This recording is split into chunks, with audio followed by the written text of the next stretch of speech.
No vídeo passado, a gente estudou um pouco as instruções do nosso Cortex M4. Mas a gente não deu muita ênfase onde que essas instruções operam, né? Sobre que operandos eu trabalho com as minhas instruções. O Cortex M4 é uma arquitetura load store. Então, todas as operações são feitas em cima de registradores. Também existem outras instruções que servem para carregar valores da memória e salvar valores na memória. Eu repeti aqui aquele exemplo onde a gente tinha um certo código em C, que era depois transformado num código em assembly para Cortex M4. Agora nós vamos estudar mais a fundo quais são os registradores que a arquitetura Cortex M4 disponibiliza para a gente operar sobre as nossas instruções. Aqui no lado direito, eu reproduzi uma figura que está lá no manual do Cortex M4, manual de programação do Cortex M4, que descreve então todos os nossos registradores que estão disponíveis. A gente pode olhar aqui nessa figura que do registrador 0 até o registrador 12, nós temos o que se chamam de registradores de uso geral. Basicamente, são esses registradores aqui que eu vou utilizar para fazer as minhas instruções. Depois dos 13 registradores, eu tenho alguns registradores especiais. Eu tenho o R13, que é chamado de Stack Pointer. No momento, a gente não vai detalhar muito o que seria a stack. Basta a gente saber que ela é uma região especial de memória que o nosso programa utiliza para salvar dados temporários, quando ele chama funções e coisas do gênero. O Link Register também é um registrador especial que serve para auxiliar o processador no processo de retorno de subrotinas. Já o R15 é um registrador que a gente vai utilizar sempre, mesmo se a gente estiver programando em C. É o R15 que marca qual é a região de memória, qual que é o endereço da instrução corrente. Ou seja, quando o processador vai executando, é o Program Counter que indica a posição de memória da instrução que o processador está de fato executando.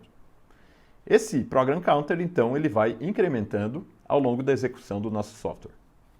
Então, quando o processador é energizado, o Program Counter começa com um valor, né, aponta para uma região de memória que tem a primeira instrução do meu código. Por exemplo, vamos supor que seria essa instrução. Ela está lá armazenada em alguma posição de memória, o meu Program Counter ia começar apontando para cá, né? Depois que essa instrução executa, o Program Counter ia incrementar em 4 unidades. Depois, em mais 4, e assim por diante. Por que 4 unidades? Porque todos os registradores da minha arquitetura Cortex M4 são registradores de 32 bits, então cada um deles tem 4 bytes. Os registradores de função especial nós vamos estudar mais a fundo nas aulas de assembly. Por hora, só esses registradores que a gente tem, então, do R0 até o R15, são suficientes para que a gente possa fazer o nosso programa executar. Por enquanto, a única coisa que a gente vai fazer é inspecionar o que algumas dessas instruções estão fazendo com os nossos registradores aqui.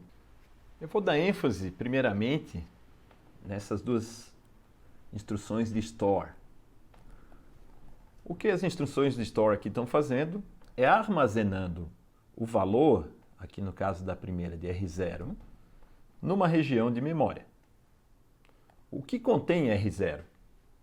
A gente tem que lembrar que esse código aqui tem que fazer o que esse código em C aqui faz. Daí a gente chega em outro ponto. Do ponto de vista de arquitetura, os registradores R0 até R12 são iguais, são registradores de uso geral. Mas quando eu estou fazendo um programa em C, tem uma convenção da ARM que diz outra coisa a respeito dos registradores. Os registradores de R0 a R3, o que eles vão armazenar são os valores de entrada da minha função. Então aqui nesse caso, como a minha função só tem 2 valores de entrada, eles vão começar a minha função armazenados em R0 e R1. Então, eu posso dizer que R0 contém A e R1 contém o valor de B. Então, olha o que o meu código está fazendo. Ele está armazenando A neste endereço de memória. Depois ele está armazenando B neste endereço de memória. As outras duas instruções logo abaixo são instruções de load, LDR, load. O que ele está fazendo, então, é armazenando no valor de R3 a região de memória FP16, que se a gente for olhar, é a mesma aqui. Então ele está carregando o valor de A em R3.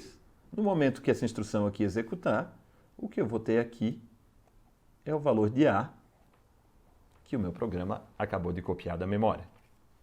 Uma linha mais abaixo, ele está carregando o valor de FP menos 20 em R2. Né? Só que FP menos 20 já tinha o conteúdo DR1, eu acabei de armazenar. Então, R2 vai ter o valor de B. Olha o que ele faz na linha 9. Mul. Mul é a operação de multiplicação. Né? Então, eu estou multiplicando R2 com R3 e colocando o resultado em R1. O que isso está fazendo? Justamente essa linha do código em C aqui, ó, multiplicando A por B. Então, é dessa maneira que as instruções vão fazendo para operar e fazer os nossos programas. Isso fica apenas como um exemplo geral. A gente vai ver mais a fundo como o Assembly funciona nos vídeos dedicados a esse assunto.